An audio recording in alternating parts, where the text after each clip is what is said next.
Okay, so just a second ago we used this thing. We did like the number of things in A and B is the number of things in A and the number of things in B minus the number of things that are in both. That's supposed to be a B. Right? It's like the total number of things minus the ones that you double counted because they were in both groups. So let me reason my way through the triple version.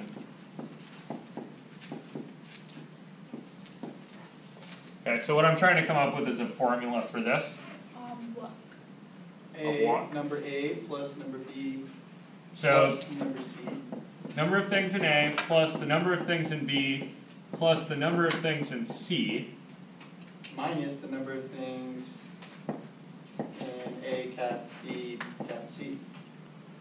Close. Let me draw a picture. Okay. So here's blob A. Here's blob B. Here's blob C. You guys with me? Yeah. So if I add all of these things up, I took these things, right? That's the number of things in A.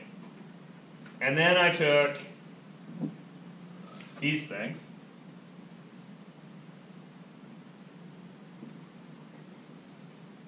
There's more things in B. That's the number of things in B. Right?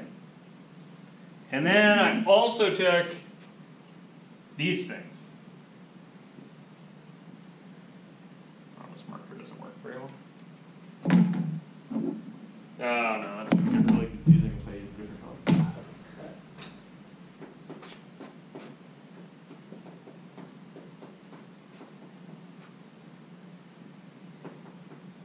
You guys with me? Yeah. So let me highlight the boundaries between the areas. So here's an area, and here's an area, and here's an area. So which things did I double count between A and B? Between A and B? You don't Yep. know. C. What? Between A and B, I double counted all the stuff that was in A and in B, right? Mm-hmm. You guys see that? So that's where the black meets the blue. So I'm subtracting that stuff off. You guys see that? So that's like me removing the blue counts of those things. You guys with me? Yeah. Not really. You lost me. Okay, so I'm confused with all the lines and shit. cool. Okay, so between two things, right? Here I had A and B. Yeah. I counted up all the things that were in A and also all the things that were in B, and added those two numbers together. So I ended up counting all the things in A once. Okay. That was my first number of things in A. Mm-hmm. And then I added to that the number of things in B.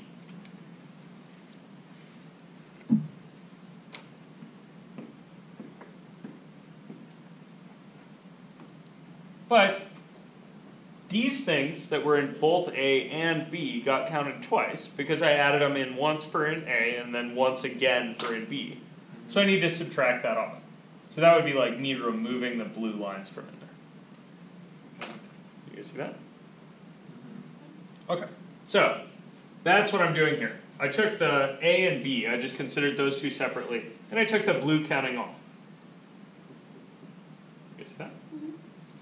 Okay, so then between the B and C, I should do the same thing. Right? I should take away the number of things in B and C. Because I double counted those ones too. You guys see that? So if I'm removing those, I should remove the red stuff that's in the blue stuff. Right? So I'm removing the red stuff that's in the blue stuff. So I only counted those things once. Just with me? Okay. Then I need to also remove, wait, some more stuff's double counted here, right? The black. You see that? where the black meets the red, it's double counted, right? Okay, so I'm going to take away the number of things that are in A and also in C. So please note that when you're taking that away, that's all of this stuff that I have to take out. So that's like taking the black out of the red.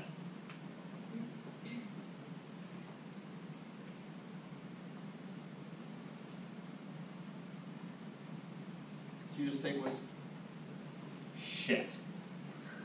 right there.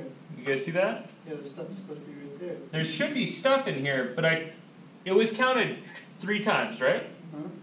Because it was once in A, once in B, once in C. Oh. But then I took the friggin' thing out 3 times, because it was in all 3 of them. Nothing there anymore. So there's nothing counted in there anymore.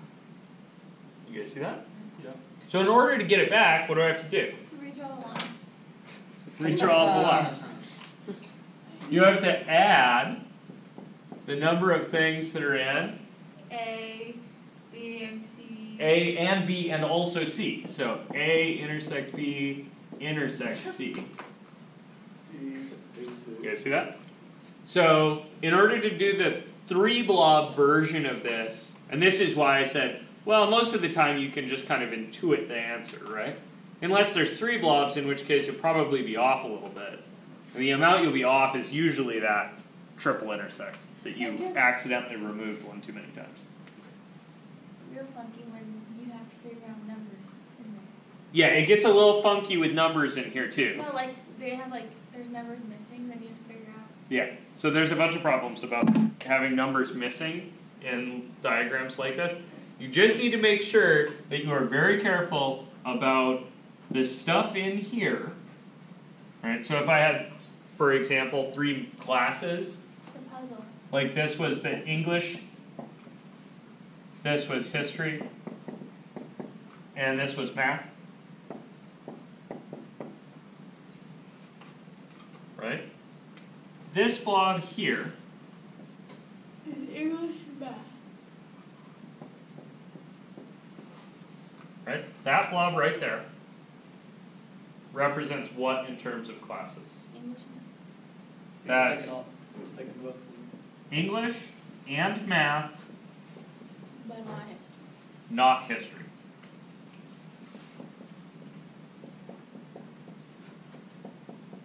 You guys see that? So it gets a little funky to chase these around, right? Because this is like the things that are in A, English, the things that are in B, so that has to be somebody that's in both A and B, but not C. What does the middle blob represent? People that are in all 3. Yeah, that middle blob is the people that are in all 3. Okay, so That's what you're trying to find, right? yeah, and sometimes that's what I'm trying to find. Sometimes it's what I have, but you just need to know how to interpret these little blobs. You guys want to do an example with the tripart? Can we do it with numbers? Yeah. Is there an equation to figure this out Can you just make it, besides that? No, I feel can like you there's- just do 2A cap 2B cap 2C minus 2 minus Hang on. negative 2A cap 2B cap 2C.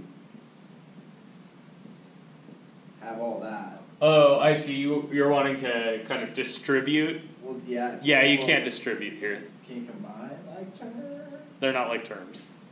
Can So this thing here, you- right, is one term on its own. Oh, really? Yeah. That sucks. Sorry. It's like all independent. Yeah. It's That tough. sucks. You can't. Yeah, careful, not algebra. This is not algebra, right? This is kind of set operations, It's like which is statistics. tough. Yeah. This is, I kid you not, this is hard. If you can't combine